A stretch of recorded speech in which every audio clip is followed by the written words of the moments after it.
For the stations around our network, allow me to introduce our news anchor, Don Shelby, here at Channel 4 in the Twin Cities. Don usually is introducing me on the sports.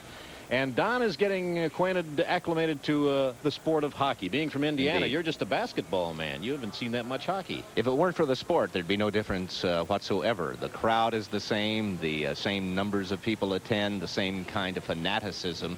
And that's the element of the story that I wanted to come out and tell the sports fan.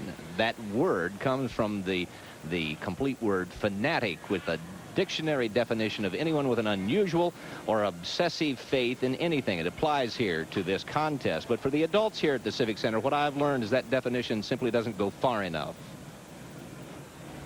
For the adults, it's nail-biting, heart-pounding, heart-breaking excitement. In the eyes of these moms and dads, aunts and uncles, one sees more riding on the game than a trophy, more meaning than that contained in school spirit. For these people, there's a lot riding on these contests. A chance to be young, for instance. Consider the closing minutes of today's Denfeld-Burnsville match. 26 seconds left to go. Burnsville is up by 1 goal, and we're in the Denfeld section. To even get here is super. Come on, get a ball.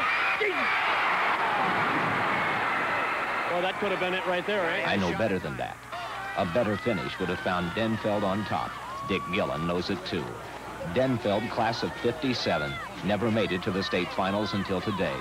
A bit of Gillen died in the last 26 seconds of today's game.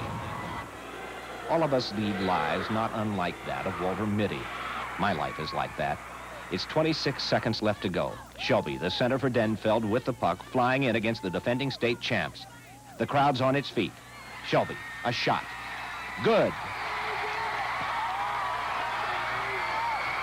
Anywhere in the back of your mind and your heart did you think for a moment, see, if I were only on skates down there in uniform, they could really use me at this moment?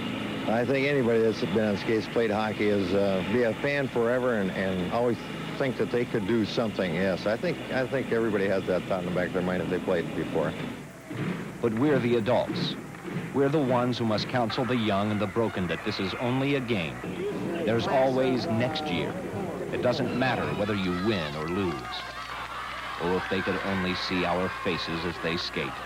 If they could only see into our own private dreams. The roar of the crowd here at the Civic Center is not so much a vocal exercise as it... The point that I think is made by the whole crowd is that this is not so much a sporting event as it is a way of marking time, sort of a rite of passage, if you will, a way of putting 1 year beyond the next year. That a lore develops around this event like none other. That I know that there are people in the Civic Center tonight who will remember that such and such an athlete scored such and such a winning goal in such and such a tournament. They'll know that as resolutely as they know the birth weight of their first child. Goes on forever. Yes. How did you feel scoring that winning goal? It was a team effort, Coach. I couldn't have done it without the other two people who assisted me. You have to keep your objectivity, too. You look like you're pulling for Denver there as a reporter. You can't do, or for Denfeld. You can't do that as a reporter. I pulled because that was the effect the crowd had on me. That's where the excitement, the energy was. They do that, don't they? Yes. Okay, thank you very much, Don Shelby, for those views. This is live continuing coverage of the 1986 Minnesota State High School Hockey Tournament.